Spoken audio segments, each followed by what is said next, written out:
Good day. This is HJT Views on current affairs. This talk is going to be focused on the uncertainties that are being faced by us in India as a nation and by the world today. Since the last 2 years,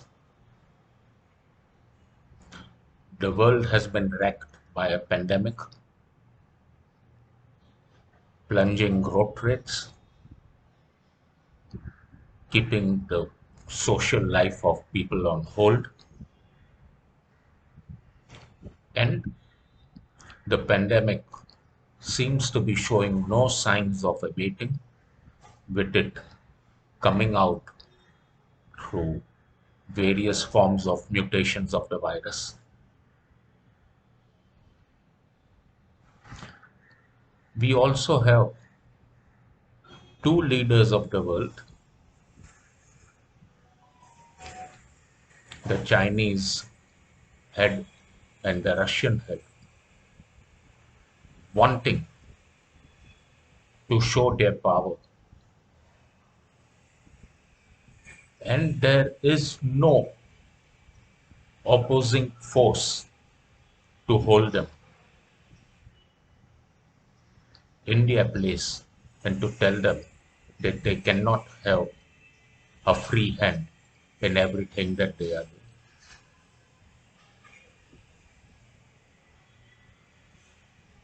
President Putin and Xi Jinping are going full after the fact that they want to establish the Chinese and Russian presence on the world stage.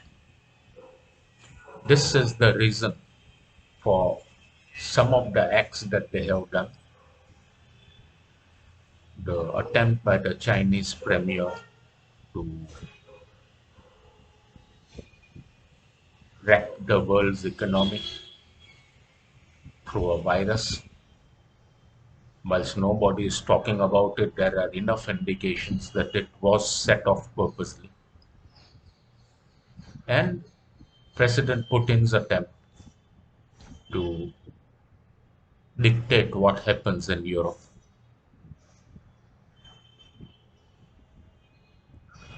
Both these events, actually, the rise of Xi Jinping and the behavior of Putin, point to 30 years of diplomatic failure on the part of the West in recognizing the situation and in putting in place an alternate which can manage them.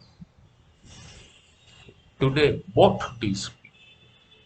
of them feel that there is no opposite force which can hold them back and are using this opportunity to force their will on the world as it stands today. The Western powers have completely weak in the knees, they are collapsing, and when you have nothing else to do, you start attempting to force people who want to keep out of the fight by saying that you have to make a selection this way or that way of where you stand. Fortunately, the Indian government to date has decided to keep out of the Russia-Ukraine crisis. That this is not our crisis, this is not our battle, this is not our fight. This was a fight that was slowly simmering because the Europeans felt that Russia is weak and they could expand their NATO alliance right up to their doorstep. the final outcome of this has been the complete destruction of one country's infrastructure. That country also played along with NATO cannot be denied. We also have the case of Pakistan having uncertainty with the premier being defeated, prime minister being defeated in a no confidence motion.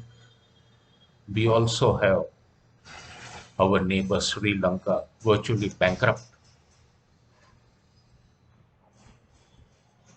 And within India, we are suddenly having the battles of religious identity, language identity, also, etc.,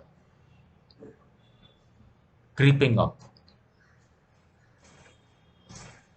Question that is there is the world moving to the world of the 1950s and 60s?